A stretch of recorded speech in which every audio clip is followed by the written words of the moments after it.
오늘 열왕기하 이제 마지막으로 우리 살피는 시간입니다. 지난주 수요일 날에는 북이스라엘 왕국이 망하는 이야기를 성경에서 우리가 살피게 됐고, 그 전에 이제 이스라엘 왕국이 어떤 과정을 통해서 망하게 되는가 하는 이야기를 보았다면, 오늘은 남쪽 유다 왕국까지 이제 망하게 되는데, 이 남쪽 유다 왕국이 어떻게 망했는가 하는 것을 살펴보게 됩니다. 그 중에 오늘 이 저녁에 우리가 본문으로 읽은 말씀은 바로 유다 왕국이 망하는 이야기, 그리고 유다 왕국의 마지막 왕이었던 시드기야가 어떻게 폐위되느냐, 왕좌에서 어떻게 쫓겨나는가 하는 바로 그 장면을 여기서 묘사해 주고 있습니다. 지난 시간에 우리가 그 이스라엘 왕국이 망하는 이야기를 이제 주로 다루게 되었지만, 거기서 우리들이 그 한 사람의 그 왕을 지난번 우리가 다뤘던 분량 가운데 한 사람의 왕의 이야기가 우리에게 좀 더 관심을 끌었는데, 히스기야입니다. 물론 히스기야는 북왕국 이스라엘의 왕은 아니고 남왕국 이야기였고, 그리고 여기에 중요한 부분은 북쪽에 이스라엘이 이제 망하는 그런 광경을 담고 있었던 얘기라면, 오늘은 이제 남왕국이, 남유다가 망하는 건데, 이 남유다 망할 때에 아주 그 나라가 이제 완전히 멸망할 때의 이야기들이 주된 내용이지만, 여기 요 남유다가 망하기 직전에 있었던 몇 사람의 왕들 가운데서 기억되어져야 할 왕들의 이름이 다 나오기는 하지만, 우리에게 시선에 좀 집중을 가져오게 하는 왕이 한 사람이 있는데, 그 사람은 요시야 왕입니다. 물론 이제 이게 남왕국의 왕이죠. 북왕국은 없으니까. 오늘 우리는 요시야와 남왕국의 멸망을 봅니다. 남왕국이 멸망하는 것은, 멸망할 때 얘기는 지금 우리가 성경에 읽은 것처럼 시드기야라고 하는 왕입니다. 시드기야 왕이 마지막 유다 왕국의 마지막 왕입니다. 우리에게 순종 황제, 순종 왕이 있는 것처럼 시드기야로 끝을 이제 맺게 됩니다. 먼저 오늘 우리가 성경 본문의 이야기는 이 시드기야 왕의 마지막 이야기를 말해주고 있는데, 이제 유다가 망했는데, 사실 오늘 8월 29일은 우리나라가 망한 날 아닙니까? 오늘 8월 29일은 1910년 8월 29일, 오늘 우리가 일본에 의해서 나라가 망한 날입니다. 우리가 국치일이죠.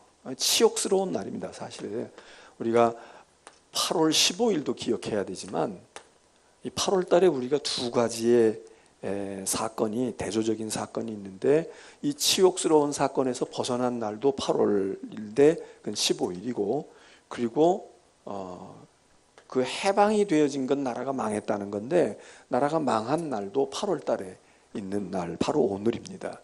그러니까 오늘 우리의 역사에서 우리나라가 망할 때 우리는 어땠을까요? 우리가 그냥 이게 지금 아주 옛날 이야기처럼 생각을 하지만, 거의 100여 년, 우리가 지금 2018년이니까 지금 108년쯤 되어지는, 100년이 조금 넘은 이야기인데, 우리가 이 성경 이야기를 이렇게 덤덤히 읽고 있지만, 오늘 이 성경 얘기를 보세요. 시드기야라는 왕의 마지막, 여기 지금 우리가 읽은 4절로 붙어 있는 이야기 가운데 보면은 거기 이제 느부갓네살이라는, 여기 이제 바벨론에 의해서 망하잖아요. 유다는 바벨론에 의해서 망합니다. 이스라엘은 아수르에 의해서 망했잖아요. 그런데 아수르에 의해서 이스라엘이 여기 유다보다는 한 130-140년 전에 망하게 되는데 이 아수르가 바벨론에 망합니다.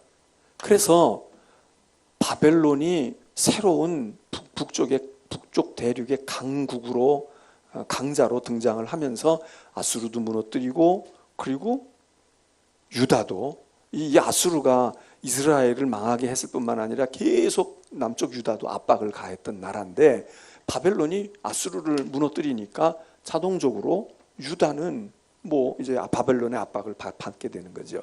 그래서 바벨론의 느부갓네살이라고 하는 우리 성경에 자주 등장하는 느부갓네살에 의해서 이제 남쪽 유다는 멸망을 가져오게 되는데 그때의 이야기가 여기 지금 25장에 있습니다. 그래서 예루살렘이 유다가 멸망하는 이야기입니다. 거기 보면은 그 1절에 시드기야 제9년에 시드기야 왕이 집권하고 9년째 되던 해에 느부갓네살이 군대를 거느리고 예루살렘에 왔다는 겁니다. 그렇게 와가지고 포위를 한 거예요. 예루살렘 성을 쭉 포위하고 있으니까 이게 뭐 하루 이틀 한 게 아니고 아주 오랜 세월을 그렇게 포위하고 있습니다. 그러니까 이제 자꾸 뭐 전쟁도 하고 그랬겠죠. 그러면서 점점 기근이 들어오고 이제는 뭐 전세는 다 기울고 나라가 이제 뭐 거의 망했다 이렇게 되니까 거기 4절에 보게 되면 백성들의 양식도 떨어지고 뭐 성 안에 이제 뭐 말할 수 없는 공포감이 찾아왔겠죠. 그렇게 하고는 4절에 보면 성벽이 파괴되었다. 그러니까 이제 성벽이라도 뭐 있어서 좀 그게 의지가 됐는데 성벽도 이제 뭐 계속 전투를 하고 이러니까 성벽도 무너지게 되니까 무슨 문제가 생깁니까? 군사들이 밤에 두 성벽 사이 왕의 동산 견물로 다 도망갑니다. 군대가 나라를 지키고 있어도 이게 지켜도 사실 이게 풍전등화인데 군인들이 전의를 상실하고 도망갑니다. 만일 여러분 우리 군인들이 총과 칼을 가지고 있는 군인들이 총 가지고 칼 가지고 도망가거나 아니면 총칼을 다 놔두고 그냥 도망간다. 그러면은 무슨 일이 생기겠습니까? 이거는 절망입니다. 뭐 우리를 지켜줘야 할 군인들이 다 두려움 속에서 도망가. 그리고는 그 도망가는 군인들을 5절에 보면 갈대아 군사가 쫓아가서 이 갈대아라고 하는 거는 이제 이 바벨론에 속해 있었던 일부 중에 하나가 갈대아인데 나중에 이제 이 갈대아가 또 굉장히 강성하게 됩니다. 그런데 그래서 쫓아가 가지고서 도망가는 군인들을 막 다 도륙을 하고 그리고 뿔뿔이 다 흩어지니까 그러니까 이제는 상황은 끝났어요. 그래서 나라가 망합니다. 그나마 몇 사람 있든 몇 명 있든 작은 군대가 있었던 그 군대마저도 다 그렇게 되니까 지금 5절에 보면 왕의 군대들, 왕의 친위대들까지도 다 이제 뭐 목숨을 걸고 왕과 더불어 같이 죽어야 되는데 왕의 친위대들까지 최후의 친위대들까지도 다 흩어져 버리니까 뭐 왕이 무슨 힘이 있습니까? 그래서 여기 6절에 보면 왕을 사로잡았다. 바벨론 갈대아 군대가 왕을 사로잡았다. 그리고 그를 잡아가지고 바벨론 왕에게 끌고 갑니다. 전과를 올렸죠. 그리고 바벨론 왕이 시드기야를 신문했다는 거예요. 그리고는 7절에 이렇게 쓰고 있습니다. 그들이 시드기야의 아들들, 시드기야 왕과 아들들이 다 잡혀왔는데 시드기야가 보는 앞에서 시드기야의 아들들을 죽였다는 거예요. 너 봐. 너 어떻게 되는지 봐. 그리고 왕이 되어야 할 왕세손들을 여기서 처형을 했다. 그리고는 처형하고 난 다음에 시드기야의 두 눈을 뽑았다는 거예요. 넌 이제 더 이상 볼 게 없어. 넌 다 봤어. 그냥 눈을 뽑은 것도 그렇지만 그 아들들이 죽는 모습을 목도하게 하고 그 왕 앞에서 왕자들이 죽는 처형하는 것을 다 보게 하고 그 다음에 눈알을 뽑아버렸다. 얼마나 비극적인 겁니까? 이게 그냥 백성이 이런 일을 당했다고 해도 그러는데 왕국의 왕이 이런 일을, 아들들은 잃고 누나는 뽑히고, 그리고 성경이 이야기합니다. 노사슬로 죄수를 뭉듯이 결박해가지고 바벨론으로 끌고 갔다. 이때 이제 바벨론으로 끌고 갈 때에 뭐 왕을 끌고 갔으니까 왕만 끌고 갔겠어요? 여기 보면은 성경에 이제 그 다음에 쭉 그 유다 백성도 사로잡혀서 끌려가는 이야기 나오고, 성전은 불타는 이야기가 나오고, 이제 예루살렘이 초토화되어지고 예루살렘에 있던 왕이 사슬로 묶여가지고 죄수처럼 끌려가는 판국에 뭐가 안 끌려가는 게 있겠습니까? 그래서 많은 사람들이 끌려가는 이야기가, 그래서 유다가 망했다는 겁니다. 오늘 우리 나라 망할 때 이야기 여러분 아세요? 1910년 8월 29일 전후에 우리에게는 어떤 일들이 있었을까요? 우리는 이 장면 하나만 생각을 하는데, 나라가 여기 이날 망했구나, 722년에 주전 722년에 망했구나, 이것만 생각을 하지만, 사실 우리가 지금 열왕기 하를 읽고 있노라면 21장으로부터 쭉 읽으면 나라가 망해가고 있는 모습을 시시각각으로 묘사하는데, 야, 이게 마치 정말 무슨 세월호가 바다에 빠져가지고 큰 배들이 영화 타이타닉호 침몰하는 이야기도 있잖아요. 타이타닉. 그것도 보면은 배가 처음에 기울 때는 그냥 물이 들어오나 이렇게 되잖아요. 근데 시간이 흘러갈수록 수압이 차오르고 기울기가 점점 이렇게 되면 마지막 순간에는 그냥 배가 쑥 들어가잖아요. 그러니까 나라 망하는 것도 시드기야 왕 혼자서 이때 망한 게 아니라 벌써부터 기울고 있었던 겁니다. 벌써부터 기우뚱 하는데, 그래도 조금 견딜 것 같고, 약간 경사는 졌지만 그래도 피할 때가 있고 그러고 있었는데, 시드기야 왕 때 그냥 확 기우는데, 벌써 이전에 많은 일들이 있습니다. 많은 사건들이 있어요. 여기도 왕들이 쭉 있었죠. 몇 사람의 왕이 있고, 그리고는 벌써 이미 이때 다 기울어 가는 겁니다. 이때 기울어 갈 때에, 이렇게 나라가 망해 갈 때에, 그래도 약간 김이 이제 대세가 기울기는 기울었지만, 그래도 약간 뭐가 좀 회생하는 듯 보이는 역할을 했던 왕이 있는데, 그 사람이 요시야입니다. 요시야라는 왕.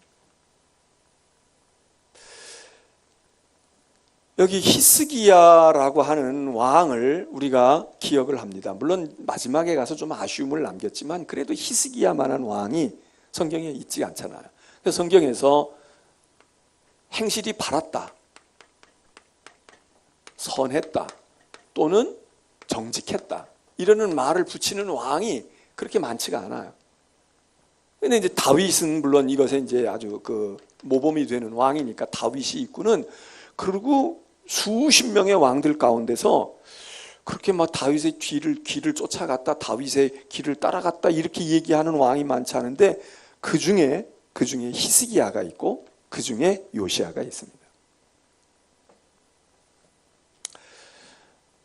이 요시야라고 하는 왕하고 히스기야라는 왕, 이 두 왕은 이스라엘의 그 역사 가운데서, 히스기야는 조금 시간적으로 조금 더 오래전 왕이니까 나라가 좀 어지럽긴 했지만, 그렇게 막 망하고 지금 망해간다 이렇게까지 심각하게 느끼지는 않을 수 있었을지 모르지만, 요시야 때는 상당히 지금 어려워진 상황 속에서 요시야가 어린 나이에 왕으로 즉위를 합니다. 그런데 요시야라고 하는 이 선한 왕은, 그 전임이 아버지가 므낫세라고 하는 왕인데, 이 왕이 아주 나쁜 왕이에요. 왕들이 대개 다 나쁘게 평가가 받고 있지만, 이 므낫세에 대해서는 도대체 이렇게 악한 왕이 없었다. 그 앞에도 비판받을 왕들이 많았지만, 그 왕들이 행한 것보다 이 므낫세가 행한 것은 아주 그 전에 이런 악한 왕이 없었다. 그렇게 성경이 말할 정도로 악한 왕 중에 악한 왕이에요. 마치 북쪽 이스라엘의 왕국으로 치면 아합 왕쯤 되는 역할을 요시야의 그 앞부분에 있었던 왕이 그런 일을 감당을 합니다. 그래서 아주 이 므낫세라고 하는 이 왕이 말이죠, 그렇게 어려운 지경을 해놓고 풍토가 아주 좋지 않은 데에서 요시아가 왕이 됩니다. 어린 나이에 요시아가 왕이 됐어요. 그래서 요시아가 이제 왕이 돼가지고 이 므낫세가 뿌려놓은 걸, 나중에 여기 이제 우리가 성경을 읽어보게 되면 이 이스라엘이, 지난번에 북쪽 이스라엘이 망한 이유에 대해서도 성경을 이야기하고 있는데, 유다가 망한 이유를 말하는데, 유다가 망한 이유를 성경이 두 가지로 요약을 했어요. 우리가 지금 읽고 있는 21장서부터 25장에 왜 여기가 망했겠느냐, 이 얘기를 성경은 뭐라고 말하냐. 첫째, 므낫세의 죄 때문이라는 거예요. 너희 그 므낫세라는 왕이 있었지, 그 녀석 아주 못된 짓 했다. 하나님이 도저히 용서할 수가 없어. 그래서 이 당시에 어떻게 하나님이 심판을 그냥 손을 당장 볼 건데, 하나님이 참으시고 그렇게 해서 언젠가는, 근데 여기 망하면서 므낫세의, 시드기야가 잘못해서 그랬다고 얘기하지 않고 므낫세의 죄 때문이다. 그리고는 또 뭐라고 말하느냐면, 므낫세 한 사람의 죄 때문만이 아니라 사실은 말이야, 이 조상들이 애굽에서부터 나왔을 때로부터 너희 조상들 대대로 뭐 언제 한번 너희들 제대로 했어? 그 얘기입니다. 이 두 가지가 유다가 망하는, 하나님이 심판하는 이유로 성경은 명기를 하고 있어요. 그럴 정도로 이 므낫세라고 하는 왕이 악한 왕인데, 그런데 신기한 것은 이 므낫세라고 하는 왕 이후에 나타나는 왕이, 여기 이제 요 히스기야의 이 사람은 아들이고요. 그렇잖아요. 아들이에요. 여기 참 믿음이 좋은 왕에게서 믿음이 아주 나쁜 왕이 나왔다. 이게 우리가 잘 이해가 안 돼요. 히스기야가 애써서 우상 숭배하고 뭐 그릇 되고 이방 종교에 영향 받은 걸 히스기야가 많이 정리를 합니다. 다 정리는 못하지만 많이 정리를 했는데, 이 아들 녀석이 왕위를 이어받으면서 지 아버지가 해놓은 거를 다 뒤집어 엎어버려요.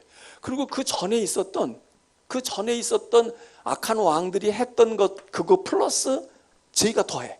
그래서 이 므낫세는 무슨 산당이나 우상, 뭐 아세라 이런 우상들을 복원해가지고 그것들을 섬기게 할 뿐만 아니라, 이 므낫세는 하나님의 성전에다가 이것들을 들여와요. 그러니까 이거 따로 있고 이거 따로 있고 그렇게 된 게 아니라, 하나님의 성전에 여기다가 우상들을 다 갖다가 놔요.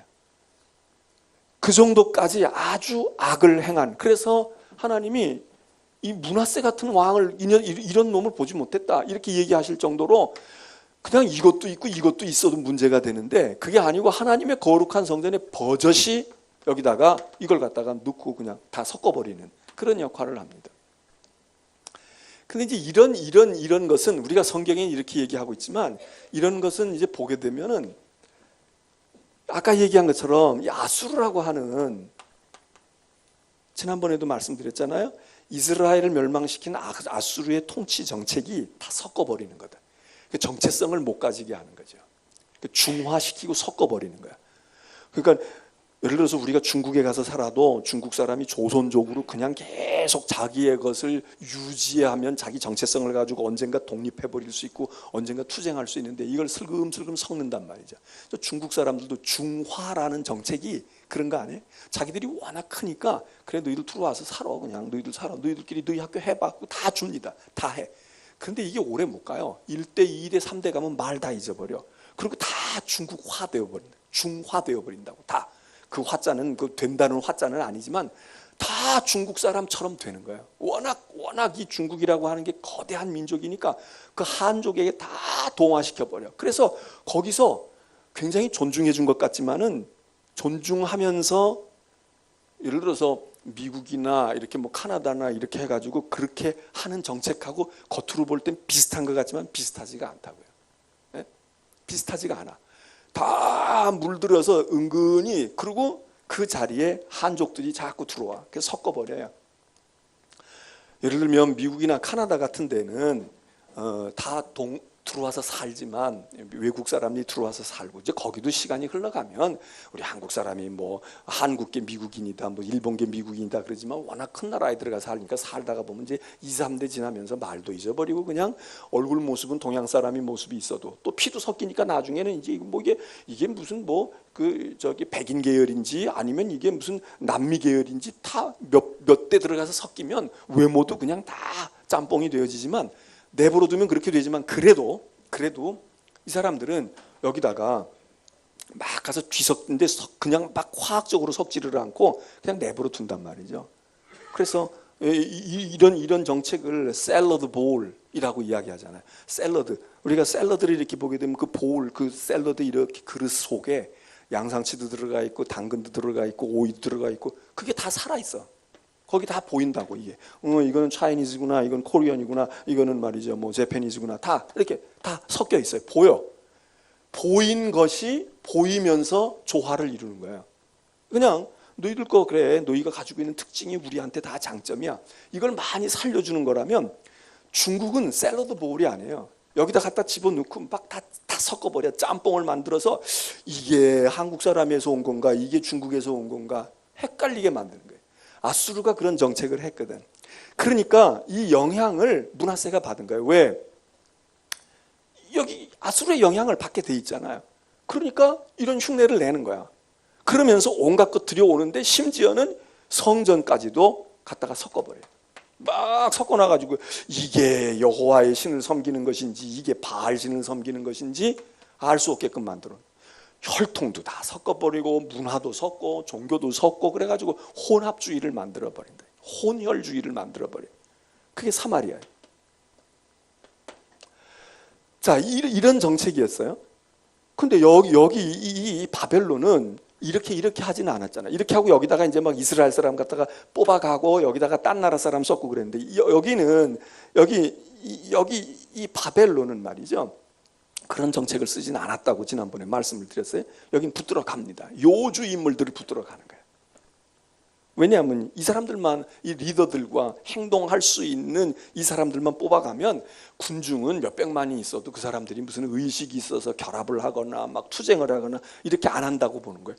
그래서 이 사람들의 핵심 인물들을, 요주 인물들을 다 뽑아갑니다. 여기 성경에 보면 몇 차례에 걸쳐서 붙들어 가요. 돌려보낼 때도 몇 차례에 걸쳐서 돌려보내지만 붙들어 갈 때도 완전히 나라가 망하기 전에도 벌써 와가지고 다 걸러가. 완전히. 우리나라도 마찬가지죠. 1910년에 본격적으로 주권이고 뭐고 다 찬탈해 가지만 이전에 우리의 군대 다 해산시켜 버리고, 그리고 다 장악하고, 경제력 장악하고, 외교 다 끊어버리게 하고, 그리고 손발 다 잘라놓고 괴뢰 정부 꼭두각시 왕 남겨놓았다가 마지막에 그것도 싹을 치잖아요. 그러니까 여기도 똑같이 그렇게 한 거예요. 이런 상황 속에서 유다가 이제 망하게 되는데, 이 망하기 직전에 한 번 기회가 와요. 기회가 오는데 그게 누구냐? 히스기야의 손자였던 므낫세가 이렇게 악한 왕인데 이 사람이 공이 하나 있어. 이 사람에게서 아들이 하나 오는데 그 아들이 요시야예요. 그러니까 히스기야의 증손자지. 히스기야의 증손자인데 이 증손자가 할아버지 같은 증손자예요. 그래서 요시야가 반대로 이제 므낫세가 저질러 놓은 일을 다시 뒤집어 엎습니다. 또 반전시키는 거야.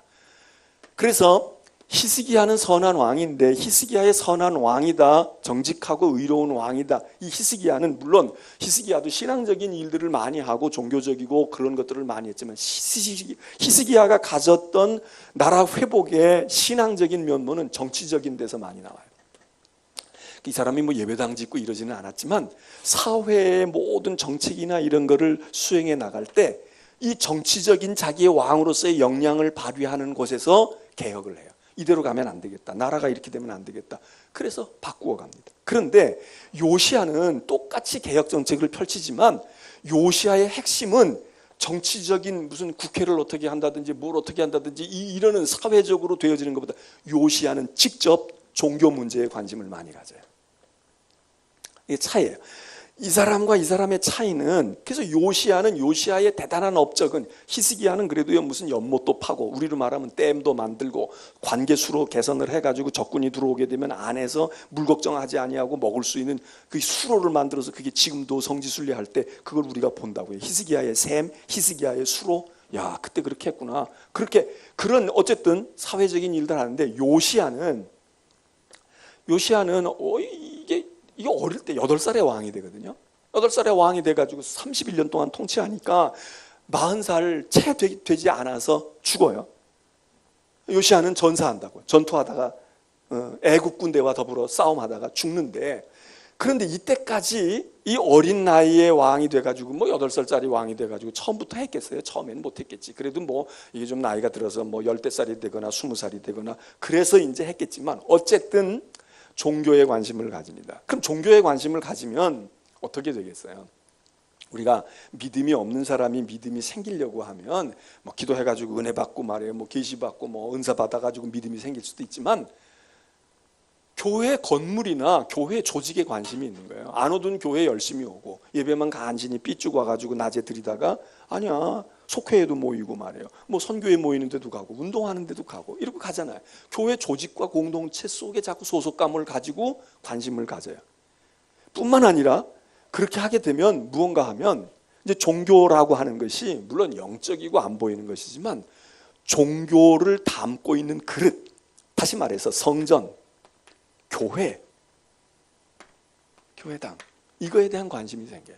그래서 사실은 우리가 좋은 교회를 고를 때 어느 교회가 좋은 교회냐, 뭐 요즘에는 다 건축술들이 뛰어나가지고 뭐 외관이 어떠냐, 내부가 어떠냐 이러지만, 우리가 볼 수 있는 건 뭐냐면 가서 예배 드리는 것도 볼 수 있고 뭐 여러 가지 볼 수 있죠. 뭐 예배가 뭐 어떠냐, 찬양대가 잘하냐, 뭐 안내를 잘하냐 이런 것도 보지만요, 사실은 만일에 교회를 볼 줄 안다고 그러면 그거 안 봐도 알 수 있어요. 무엇을 보면 아느냐? 그 교회 건물을 보면 알 수 있어. 그 건물이 믿음을 담고 있는 건물이냐 아니냐 이것도 있지만, 그 건물 상태를 보는 거예요. 교회가 부흥하는 교회는 예배당이 깨끗해. 그리고 정리가 잘 돼 있고 오래 세월이 지났는데도 깔끔하게. 왜? 허물어질 새가 없어요. 한 번이라도 더 닦고. 왜? 그게 신앙 가운데서 봉사하는 사람들이 있고 섬기는 사람들이. 우리 교회도 지금 여기 와서 10몇 년 됐지만, 이게 10몇 년 된 건물이라고 이야기하면 사람들이 잘 안 믿어요. 아유, 이거 얼마. 여러분, 이게 그냥 관리가 되냐? 뭐 관리인 몇 사람이 관리하고 되는 게 아닙니다. 그게 믿음의 표현인 거야. 이 건물을 10몇 년 동안 그냥 가만 문 닫아놓고 방치하면 이거보다 더 새로울까요? 더 깨끗할까요? 아니야. 기도할 때 기도하고, 예배 드릴 때 예배 드리고, 쓸 때 쓰고, 그러면서 부서지면 또 고치고 말이에요. 또 바꿔놓고 또 새롭게 하고. 건물이라는 게 아무것도 아닌 것 같지만, 여러분, 한국 교회가 건물을 짓는 것 때문에 많이 비판도 받았지만, 그 건물을 짓는다는 게 이게 보통 정성과 헌신과 믿음이 아니면, 요즘에 교회 그렇게 안 지어요. 교회 지어놔도 미국 가서 보라고, 오래된 교회나 성당들은 문화적인 가치가 있어서 보존이 되는지 모르지만, 큰 교회들이 그냥 변해 있고 술집으로 바뀌었다든지 구랍하는 그런 데도 많다는 거 아니에요. 그리고 건물들은 오래고 멋있기는 한데 관리를 못해. 능력을 못해. 어떻게 그런 관리할 능력이 없어. 그럼 건물이 자꾸 후락해요. 아, 한때 영화가 보인다. 아, 옛날엔 참 좋았겠네. 근데 지금은 아니야. 이스라엘이 종교가 무너지고 신앙이 무너졌다는 거 어디 보면 아니야. 예루살렘 성전 보면 아는 거예요. 예루살렘 성전 보면 알아. 그 성전에 사람들이 계속 가서 예배드리고 계속 안식일에도 뭐 하고 이랬다면 그 예배당이 벌써 보이잖아요. 그러니까 교회 가보면 알아요. 그 건물을 벌써 마당서부터 입구서부터 들어가는 길서부터 보면 살아있고 은혜로운 능력의 교회는 그게 다른 거야. 그 주변까지도 깨끗하게 해줘. 왜? 그 교회를 깨끗하게 하기 위해서. 근데 벌써 들어가는 길도 뭐 도로가 다 깨져 있고 뭐 문짝도 다 너덜너덜거리고 있다. 거기 우리는 기도하느라고 열심히 하느라고 이거 손볼 새가 없어요. 그런 교회가 있을 것 같지만 그거는 사실 아닙니다. 교회에 대한 애착이 있어요. 눈에 보이지 않는 하나님에 대한 애착을 얘기하지만, 우리는 눈에 보이는 성전과 교회에 대해서 하나님을 사랑하다 보면 그 하나님을 섬기고 하나님을 예배하는 그곳에 우리가 애착을 가져. 그래서 요시아가 그런 믿음이 있으니까 요시아가 정책을 제시하는 거예요. 야, 그 예루살렘 성전 그게 말이 돼? 그렇게 그 지금 다 퇴락하고 그렇게 돼 있냐? 수리해라 이거야. 수리해라. 그 수리하면 돈이 들잖아요. 그러니까 법을 바꿔요. 요즘으로 말하면 이제 비유해서 하는 얘기예요. 그래서 요시야가 성전세가 들어오는 거를 그전에는 국고에서 재무부 장관이 그걸 관리해가지고 이렇게 띄워주었는데 그러지 아니하고 직통 교회로 성전으로 가게 해요. 그래서 성전의 제사장과 성전 관리하는 사람들이 너희가 성전세를 거두면 그냥 온라인으로 보내줄 테니까 그거 가지고 빨리 신속하게 성전을 수리해라. 성전을 좀 잘 꾸며야지 이거 되겠냐. 여러분 다윗도 이런 마음에서 천막 속에 있는 하나님 그거 안 돼. 거기서부터 다윗이 축복도 받고 다윗의 신앙이 여러 가지 쓰는 거 아니에요. 성전 지어야 되겠다 이 생각이 그건 뭐 사실 뭐 하나님이 성전에 계셔. 그냥 하나님이 영이신데 뭐 이렇게 생각할 수도 있어요. 근데 그렇게 얘기하는 사람들이 얘기가 참 옳을 것 같지만 그렇지 않아요. 여러분이 여러분의 집을 좋아한다. 나 집에 들어가서 쉬고 애들하고 밥 먹는 거. 그러면 그 집을 아무렇게나 해놓고 그냥 집은 아무래도 괜찮아. 나는 우리 애들만 있고 와이프만 있으면 되고 남편만 있으면 돼. 이렇게 됩니까? 아니야. 그 집이 좋으려면은 응접실 좀 바꿔볼까? 애들 방이라도 좀 이렇게 해줘볼까? 하다못해 안 되면 여기 누웠을 때 천장에 별이라도 붙여주고 무언가가 하잖아요. 요시야가 성전을 수리합니다. 그리고 적극적으로 지원해줘요. 그냥 돈 세는 거 없어. 그리고 중간에서 뭐 어물쩡대고 말이야 지출 안 해주고 그렇게 하지 말라고 할 일을 빨리빨리 해라. 그런데 이게 말이에요. 이러다가 이게 다 하나님 섭리지. 성전을 수리하다가 성전 수리해가지고 겉모양 잘 꾸미는 것 이상의 놀라운 사건이 생깁니다. 그게 뭡니까? 거기서 수리하다가 옛날 묻어놓았던 율법책을 발견하는 거야. 참 이게 하나님의 섭리죠. 율법책. 그러니까 하나님이 그런 마음을 주시고 그렇게 끌어가신 것 같아. 너희 성전 수리에. 그러면 이게 겉에 보이는 성전이 뭐 중요해요? 아닌데 이 성전을 수리하고 열정을 품고 막 이제 정비하다가 덜커덕 책이 나오는 거예요. 이게 유명한 사건입니다. 율법책을 발견해요. 그리고는 사람들이 보니까 이게 율법서야. 그래서 막 읽다가 왕에게 보고합니다. 성전터에서 율법이 나왔습니다. 그 왕이 들어요. 요시야가 와서 왕이 쭉 듣고는 성경에 오늘 보면은 옷을 찢고 회개하고 그리고 이거 아니로구나. 그리고도 더 율법에 가까이 해요. 와서 좀 설명 좀 해봐라. 그리고는 안 되겠다. 이거 나만 들으면 안 돼. 그리고 백성들에게 율법을 읽히고 듣게 합니다. 백성들을 모아놓고 좀 들어봐. 하나님의 말씀을 좀 들어보라고. 그리고는 어떻게 하느냐? 언약을 체결해요.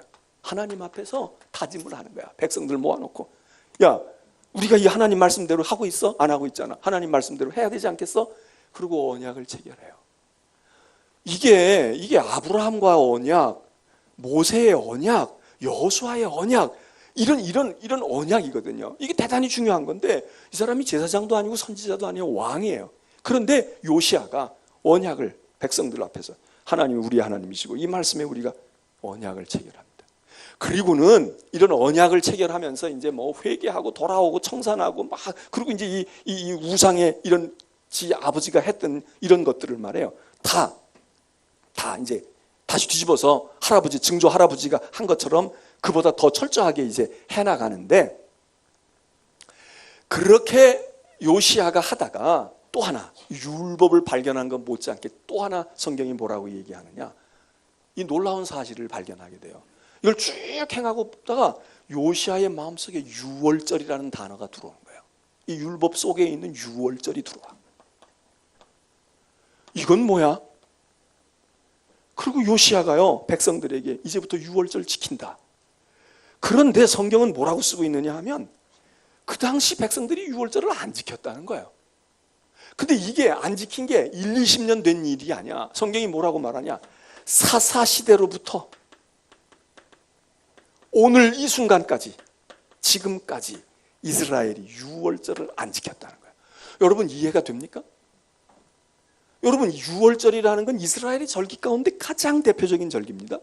그리고 어떻게 잠깐 동안 아합 왕 때 안 지켰다 이러면 이해가 될 수 있어요. 그래도 그건 문제지. 딴 거 안만 지켜도 유월절이 신앙의 이 사람들의 핵심인데 우리가 하나님의 백성 하나님과 우리 사이의 언약 이게 유월절이 핵심인데 아니 사사시대부터 오늘 요시야에 올 때까지 유월절이라는 걸 이스라엘이나 유다가 모르고 왔다. 여러분 이해가 되느냐고요. 이럴 수가 있습니까? 안식일도 지키고 딴 거 지켰는데 유월절을 안 지켰다? 유월절을 제대로 안 지켰다? 여러분, 우리도 이런 거 있을까요?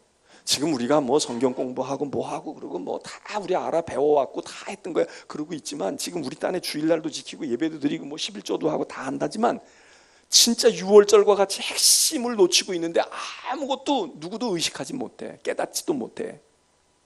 그런 게 있을지도 몰라요.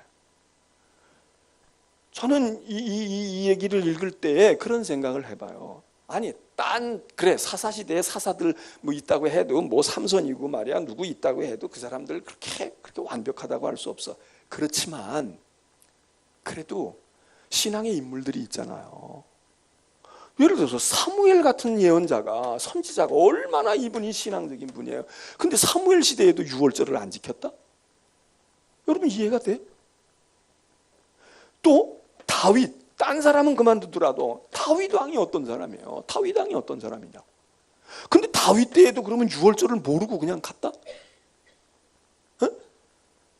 아니, 그냥 조그마한 절기가 아니고 유월절이라는 게 뭐예요? 애굽에서부터 나온 것에 대한 것을, 그래서 미스바의 기념비도 세워가지고 전승 기념비도 세우고 말이야, 요단강을 건너면서 돌무더기 세워가지고 그렇게도 했는데, 그것의 근거가 되어지는 원뿌리가 되는 애굽에서부터 탈출하는 유월절의 사건을 이스라엘이 망각하고 있었다. 이게 뭘까? 과장된 이야기일까?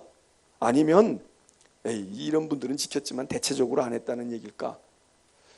저는 뭐 여러 가지 가능성을 생각해봐요. 근데 성경은 쓰고 있어요. 사사시대부터 제대로 유월절을 안 지켰다는 거야. 그래서 요시야가요, 기가 막혀 하는 거야. 어떻게 우리가 유월절을 잃어버리고 있었니? 우리가 어떻게 유월절을 놓치고 있었어? 이제부터 유월절 지킨다. 그래서 유월절을 지키기 시작했다는 거예요. 이런 걸 보게 되면 믿음의 위대한 지도자가 있고 뭐 성령과 은혜가 충만해도 그 사람이 완전하진 못한 것 같아. 사무엘도 그렇게 전심으로 하나님께 돌아오도록 백성을 이끌어가지고 믿음으로 세우고 말해요. 다윗도 성전 건축하고 그렇게 했는데, 그런데 유월절의 중요성에 대해서는 요시야가 발견합니다. 그래서 이 요시야는요, 종교적으로 이스라엘을, 남쪽 유다를 아주 회복시키는데 짧은 재위기간, 아니 재위기간은 짧지 않았지만 어릴 때부터 해가지고 죽을 때까지. 근데 이런 요시야가 좀 더 오래 살았으면 조금 기울었던 배가 조금 더 복원돼 가지고 좀 힘을 썼을 텐데, 기울어 가던 걸 약간 이렇게 좀 올리는 듯 하다가 요시야가 죽습니다. 왜 죽느냐? 전쟁하다 죽어요. 전투에 나갔다가 죽어. 애굽의 느고라고 하는 왕이 군사를 이끌고 올라와 가지고 그걸 맞서서 싸우다가 요시야가 죽습니다. 그래서 이스라엘 역사에 이렇게 기울어 갔던 배가 조금 회복되어지는 듯 하다가 그 다음에 다시 가라앉습니다. 가라앉고는 그 다음엔 아주 빠른 속도로 그냥 꼬라박아요. 요시야의 다음에 왕들이 몇 사람의 왕들이 있어요. 근데 이 몇 사람의 왕들이 별로 역할을 못해. 그리고는 시드기야에게 와가지고 결국 시드기야 자신도 비참한 최후를 맞게 됩니다. 그래서 이스라엘 망해. 자, 신앙적인 이야기를 이렇게 성경에 있는 관점으로 볼 때 우리는 이렇게 정리를 해봐요. 아, 그랬구나. 그리고 여기 히스기야 때의 유명한 예언자 이사야가 역할을 합니다. 이 망해가는 이때, 그리고 망한 직후에 이때 유명한 예언자가 역할을 해요. 누군지 아세요? 예레미야입니다. 대단한 예언자들이 있었어요. 히스기야 때 이사야가 있고, 그리고 여기 망해가는 이때, 그러니까 예레미야는 망하는 것을 목도한 사람이에요.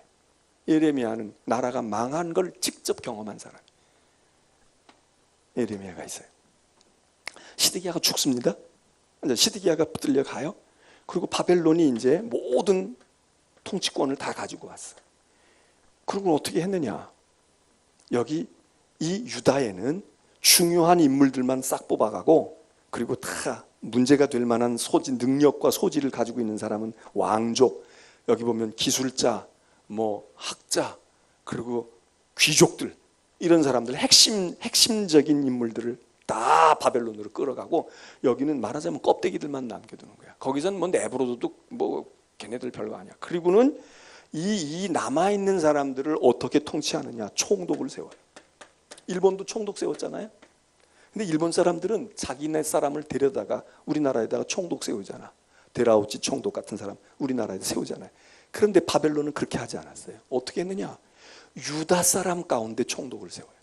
바벨론 사람, 자기 사람이 로마도 로마 사람이 들어오잖아요. 예수님 당시에도 로마 제국이 총독을 두었는데 본디오 빌라도 같은 사람 총독들 들어올 때에 그 사람들이 로마 원로원에 있거나 로마의 영향력이 있는 귀족들이나 이런 사람들이 들어오잖아요.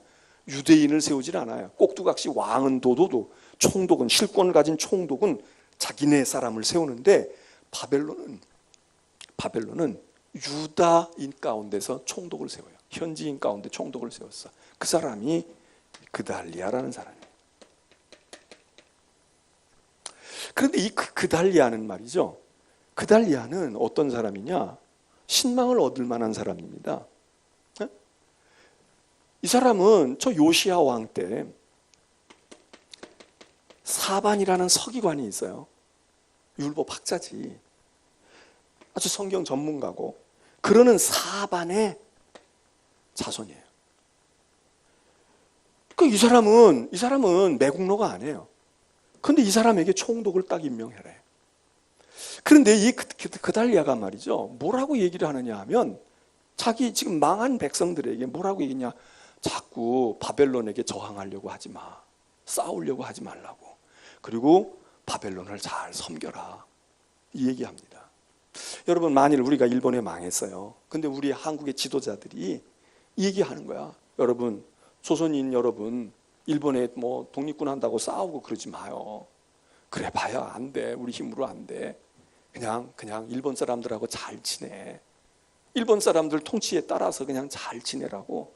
여러분, 이렇게 얘기하면 이 사람은 어떤 사람입니까? 뭐라고 얘기해 우리가? 매국노입니다. 친일이에요. 그런데 그달리아가 그렇게 얘기해요. 근데 그달리아만 그렇게 얘기한 게 아니에요. 예레미야도 그렇게 말해. 그럼 오늘 우리가 역사관을 가지고 제가 그렇다고 뭐 친일을 하자는 얘기가 아니에요. 잘 생각해 봐야 돼요. 잘 생각해 봐야 돼. 그러면 그냥 그렇게 얘기하면 그 사람들은 다 매국노들이고 죽을 때까지 싸워야 돼. 죽어야 돼. 그래도 그냥 뭐 안 되면 죽어야 돼. 그러면 하늘이 감동하겠지. 이러는 사람은 그러면 정말 그 사람들은 애국자일까? 그 사람들만 애국자라고 볼까? 그럼 왜 이 그달리아라는 사람은 그렇게 할 수 있었을까? 매국노라서 그랬나? 아니에요.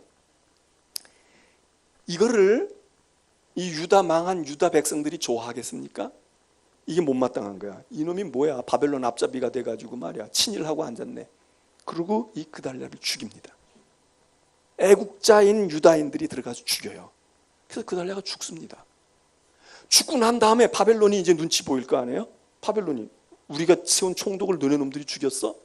그러니까 이 죽인 사람들이 이제 겁을 내는 거야. 이거 어떻게 해야 될까? 그 죽인 사람 가운데 괴수가 그 선봉에 섰던 사람이 이스마엘이라는 사람인데 그 사람 도망가요. 이 얘기가 예레미야서에 사실 여기 열왕기보다는 예레미야 43장 그 앞부분 41장, 42장, 43장 가면 이때의 상황이 예레미야가 더 잘 묘사하고 있어요. 그리고 예레미야도 이때 곤혹을 치러요. 왜? 너희들 자꾸 바벨론에게 저항하지 말라고. 그리고 바벨론 이기려고 너희가 애굽에다가 기웃기웃 해가지고 애굽에다가 뭐 독립군 지원도 좀 받으려고 그러고 자금도 받으려고 그딴 짓 하지 말라고. 너희 그냥 바벨론에 멍해가 주어졌으면 바벨론에 멍해를 지고 가라고. 왜? 이거 하나님이 하신 일이야. 그러니까 때가 되면 하나님이 멍해를 벗겨주실 거야. 그러니까 복역하는 심정을 가지고 우리가 나라가 정치적으로 망했다, 망했다 이게 아니라 하나님께서 향하신 일이야. 바벨론도 하나님이 몽둥이를 쓰신 거거든.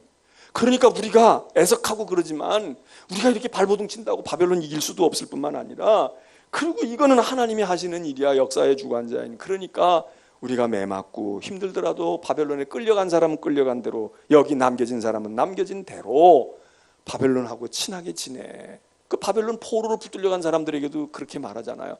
너희 거기서 열심히 살아. 거기 공부 열심히 하라고. 거기서 시험 봐가지고 공무원 되고 거기서 해. 그리고 때가 되면 하나님께서 돌아오게 하실 거야. 돌아오게 하실 때 돌아가야지. 우리가 돌아간다, 독립한다, 그거 되겠냐? 안 된다 이거예요. 그러면 이 예레미야나 그달리아 같은 사람은 오늘 우리의 관점에서 보면 이 교회가 매국이고요, 교회가 친일이고, 교회가 아주 몹쓸 거야. 근데 그게 하나님의 말씀이었다는 거예요, 성경은. 그리고 이스마엘은 딴 데로 도망가고요. 이따가는 이제 바벨론에서 다 붙들려 올 테니까. 그리고는 그달리아 밑에서 총독으로 일하고 바벨론에 협조하면서 일했던 사람들이, 야, 우리가 제대로 못해가지고 그달리아 죽게 했구나. 그러니까 또 바벨론이 우리를 문초할 수도 있겠고, 또 이제 그달리아도 죽은 판국에 이제 우리 백성들이 말이지, 저놈들은 저거 바벨론에 붙어가지고 돈 먹고 말이야, 농 먹고 그런 놈들이다. 그러고서는 백성들도 두렵고 바벨론도 두려우니까 도망가요, 이 사람들이. 그달리아와 함께 있던 사람도 도망가고, 그달리아를 죽였던 세력들도 도망을 가요. 그달리아와 같이 있었던 사람들이 어디로 도망갑니까? 바벨론으로 도망가면 살아? 애굽으로 도망가는 거예요. 애굽으로 도망가. 왜? 바벨론의 반대쪽으로 가야 살 것 같으니까. 이때에 예레미야가 말려요. 그렇게 하지 말라고. 예레미야 선지자가 말립니다. 너희 애굽으로 가면 안 돼. 애굽하고 친해지면 안 돼. 그 도망가. 그러니까는 완전히 이제 이 시드기야가 무너질 뿐만 아니라 이 총독으로 중심으로 되어 있었던 여기도 다 무너져요. 이게 성경에 나오는 역사 얘기입니다. 그리고 거기서 성경이 하나님이 지금 어떻게 말씀하고 있고 어떻게 얘기하고 있는가. 우리 역사에다가 한번 이걸 대입을 한다면, 그러면 예를 들어서 일본이 막 그럴 때 독립군 되거나 목숨 내놓고 집안이 완전히 쑥대밭이 되는 거야. 다 죽어, 전멸돼. 근데 어떤 사람이 얘기해요. 야, 다 죽으면 안 돼. 다 죽으면 안 된다고. 야, 나는 독립군 돼서 갈 테니까 너희들은 일본에서 학교도 가. 창씨 개명하라면 창씨 개명도 하라고. 그리고 너희 거기 살아. 그리고 어떻게 해서든지 살아남아야 돼. 때가 되면 이 나라가 독립할 수 있을 거야. 그리고 우리가 지금 반발하는 것만 가지고는 안 되고 현실적으로 우리가 잘 생각해 봐야 돼. 이러는 사람들이 생기잖아요. 이러는 사람들이 없느냐고. 있다고. 우리가 지난번에도 얘기했지만 아합이라는 왕 때에도요, 다 사람들이 아합에 다 따라갔어. 아합에 반대하는 사람은 엘리야처럼 도망가서 숨든지 그래야 돼. 근데 아합 밑에서도 성공한 사람 나오잖아요. 오바데라고 하는 사람이 나오잖아. 아합 왕궁의 고위직에 이르렀던 오바댜. 이 사람은 어떻게 보면은 여호와 하나님께 무릎 안 꿇고 아합, 나쁜 왕 아합의 눈 잘 보여가지고 성공한 사람이잖아요. 그런데 이 오바댜가 역할을 하잖아요. 오바댜가 아합에게 인정받는 듯 하면서 거기서 승승장구해가지고 청와대에 비서관까지 돼가지고 말이에요, 실권을 거머쥐었는데, 아합이 많은 선지자들을 다 박해하고 죽일 때 이 오바댜가 많은 선지자들을 숨겨놓고 그 사람들에게 자금 대주고 먹을 것 대주고 그래가지고 살렸다는 거 아니에요. 나중에 엘리야에게 그 얘기를 하잖아요. 그러면 이 오바댜는 아주 몹쓸 놈일까요? 아주 잘못된 걸까? 야, 그런 식으로 해서 돼? 너 죽으면 죽으리라 그러고선 그냥 하고 나는 예수 믿다 죽을 거야 그러고 아멘 할렐루야 그러고 너 감옥 가든지 죽어야지. 그럼 만일에 오바댜가 없었더라면 수많은 하나님의 종들과 하나님의 제사장들, 예언자들이 어떻게 살았을까요? 어떻게 살아났을까? 역사라는 게 역사하기 어렵다잖아요. 역사라는 게 어렵습니다. 그리고 우리는 이 성경을 이렇게 읽으면서 이 성경의 역사, 성경 속에서 말하는 것도 있지만 성경의 역사를 이렇게 보게 되면 지금 이런 상황들이 우리가 신앙의 눈으로 보면 하나님께서 심판하시면 벌받고 하나님께서 풀어주시면 풀리는 거지만 그 뭐 하나님이 그냥 뭐 각본도 없고 드라마도 그렇지가 않고 세계 정세 속에서 이런 일이 벌어진단 말이에요. 세계 정세 속에서. 지난번에도 얘기했지만 예를 들어서 솔로몬, 다윗, 이 왕들이 이스라엘 역사의 가장 전성기에 꽃을 피우잖아요. 영토도 넓고 국력도 강성해져. 그런데 그 신앙의 눈으로 볼 때는 하나님이 다윗을 축복하시고 그리고 솔로몬, 하나님께서 다윗을 보시고 솔로몬까지 그랬어, 이렇게 볼 수도 있는데, 신앙의 눈으로 그렇게 보는데 그냥 하나님이 그러면 어거지로 이렇게 하시지 않는다고. 그렇게 될 수 있는 환경을 만들어 주시는 거예요. 그러니까 이 당시에는, 이 다윗과 솔로몬 당시에 한 80년 동안에는 다행스럽게 이스라엘의 북쪽의 대륙 세력과 아프리카의 이 애굽 세력이 여기가 지리멸렬하고 있었던 거야. 여기가 어떻게 힘을 쓰지를 못했어. 이놈들이 딱 정비를 해가지고 큰 제국을 만들면 이 힘들이 자꾸 태풍을 만들듯이 만들면 여기 있는 이 팔레스타인 가나안은 힘을 써볼 수가 없어요. 아무리 다윗과 솔로몬이 뭐 정책을 하고 뭘 대단하게 해도 이놈들이 커지면 그냥 태풍 속에 다 휘말려 가는 거예요. 그런데 역사적으로 보니까 이때에 제대로 큰 나라들이 없는 거예요. 여기 애굽도 자기 앞가림하기가 바빴어. 그러니까 이놈들이 자기들 거 하기 힘드니까 여기 신경을 못 쓰잖아요. 그 사이에 솔로몬과 다윗 때에는 그 사이에 세력을 확장을 하는 거예요. 이 공백기가 생긴다고. 그런데 솔로몬이 죽으면서부터 이것들이 혼란 가운데 있다가 자리를 잡는 거예요. 그러고선 여기 제국들이 강력한 세력을 형성해. 그러니까 이게 힘을 써요? 힘을 못 써. 그런데다가 여기가 또 지리멸렬해서 또 나라가 나뉘어져. 그러면 이거 끝난 거지.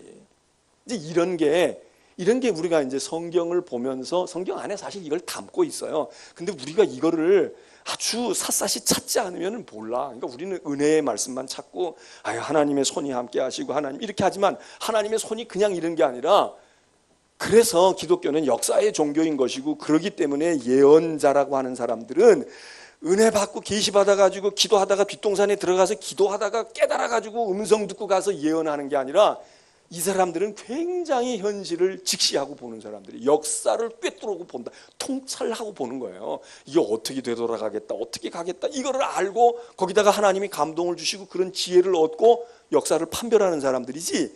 근데 우리는 요즘에 은혜 받는다 그러면은 예언자들 같은 게 아니에요. 그냥 기도하다가 가슴이 뜨거워지면 이게 하나님 뜻이라고 내지르는 거야.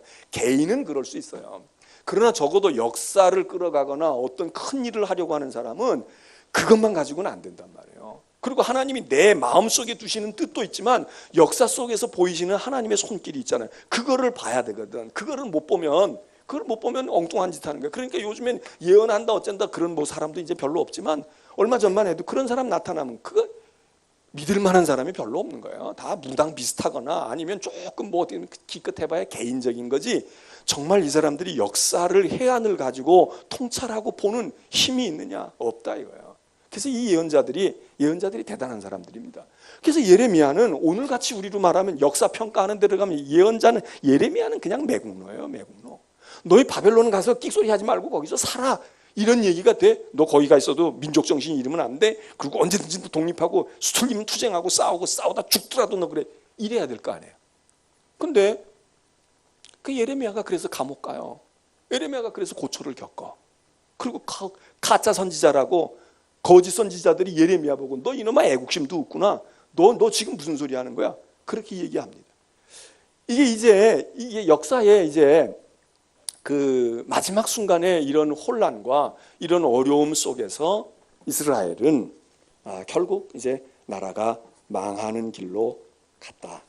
그게 이제 우리가 오늘 성경에 있는 여러 가지 얘기들이 있고, 그 다음에 지금도 우리가 솔로몬 얘기도 했지만 이런 속에서 이 마지막 때에 기울어 갔던 왕들, 그 전에 왕들도 마찬가지지만 그 왕들은 늘 눈치를 봐요. 물론 우상이냐 하나님이냐 이 관계도 있어. 신앙적으로 영적으로 볼 때는 우상이냐 하나님이냐 이것도 있지만 이 사람들이 자기들 힘으로 어떻게 할 수 없으니까 문제가 생겨.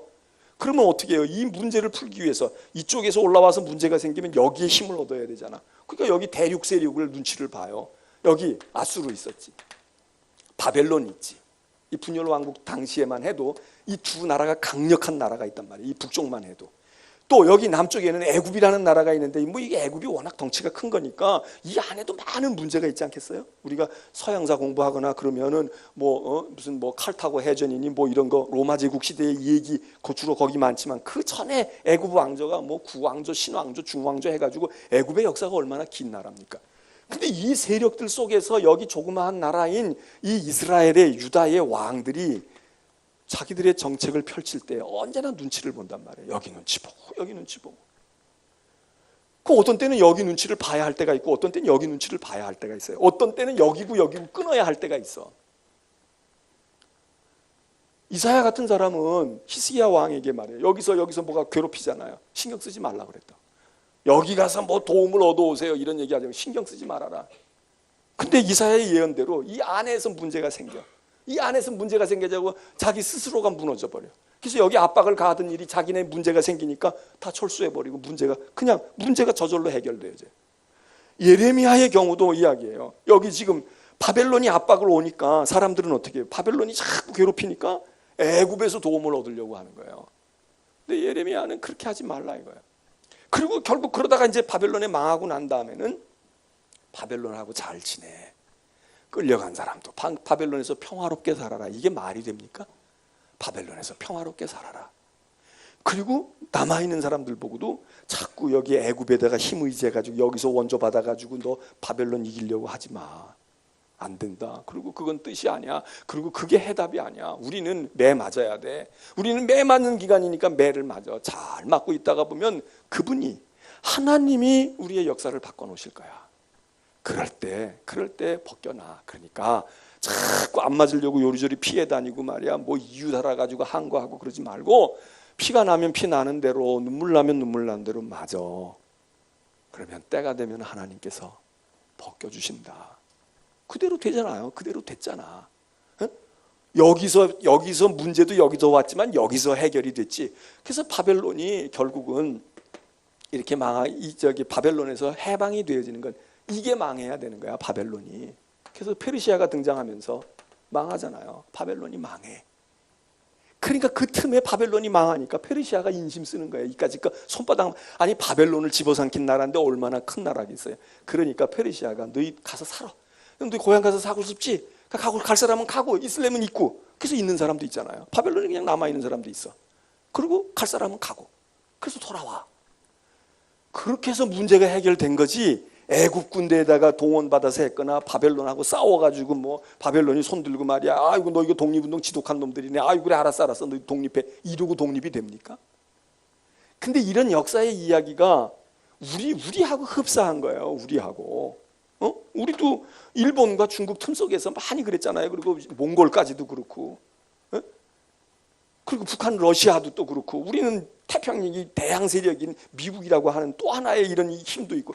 우리도 지금도 계속 그러잖아요. 친미냐, 친일이냐, 무슨 뭐 친중이냐, 무슨 뭐 북한 같으면은 러시아하고 해야 될까, 중국하고 해야 될까, 이러고 또 북한은 그러고 눈치를 또 봐야 되잖아요. 그 안에서도 이런 것들 속에서 이게 어떻게 보면 세상사지만 이 세상사 속에서 하나님의 일 하시려고 뭐 이런 나라도 없고 모두 다 무시하고 왕들도 없이 그냥 하나님이 불쑥불쑥 불 던지고 하나님이 불쑥불쑥 축복하셔요. 그러지 않고 이런 걸 통해서 하신단 말이에요.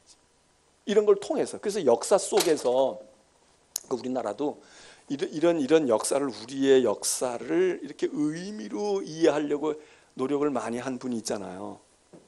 누군지 아시지? 함석헌 선생이야. 그래서 함석헌 선생이 뜻으로 본 한국사 이렇게 썼어. 뜻으로 본 한국사. 함석헌 선생 참 창의적이고 대단한 분입니다. 함석헌 선생이 그냥 역사는 무슨 삼국유사, 삼국사기 이래가지고 역사책이 있잖아요. 교과서. 그분은 뜻으로 음미를 하는 거예요. 이 한국 역사라는 게 도대체 이게 담고 있는 의미가 뭐냐. 물론 역사는 다 교훈을 얻으니까 나름대로 역사학자들이나 선생들이 이야기하지만 그러나 신앙적인 의미에서 오늘 우리의 역사가 어떻게 보면 너무도 공감대가 많아요. 이스라엘하고 우리하고 시차는 있지만은 아주 상황이 비슷한 게 많아. 그래서 사실 우리 대통령이 우리가 볼 땐 굉장히 부럽고 대단한 분이고, 야, 대통령의 권한이 얼마나 클까? 우린 그 근처에도 못 가봤으니까 상상도 안 되지. 그러나 이런 큰 틀에서 보면 대한민국 대통령이 그래도 지금 많이 나아지긴 했지만 얼마나 고민이 많겠어요. 그분이 얼마나 힘들겠어. 어디 나가서 뭐 제대로 뭐 마음대로 뭘 하겠어? 그냥 무슨 조약을 그냥 마음대로 체결하겠어요? 하고 난 다음에 또 책임져야 되고 어떤 문제가. 그 이스라엘 왕들이, 남유다 왕들이 그랬거든. 오늘 국치일 날 우리는 우리 역사가 108년 전에 우리나라가 망한 날, 오늘 어땠을까요? 나라가 망했다는 게 오늘 우리처럼 뭐 단숨에 실시간으로 소식이 전하는 게 아니고 한양서부터 아이고 순종 황제가 어떻게 됐대, 나라가 망했대 이게 아마 저 산골짜기 가는 동안에는 몇 달이 걸렸을지도 몰라. 그리고 나라가 망한 건데 이스라엘이 망한 것처럼 우리도 그랬잖아요.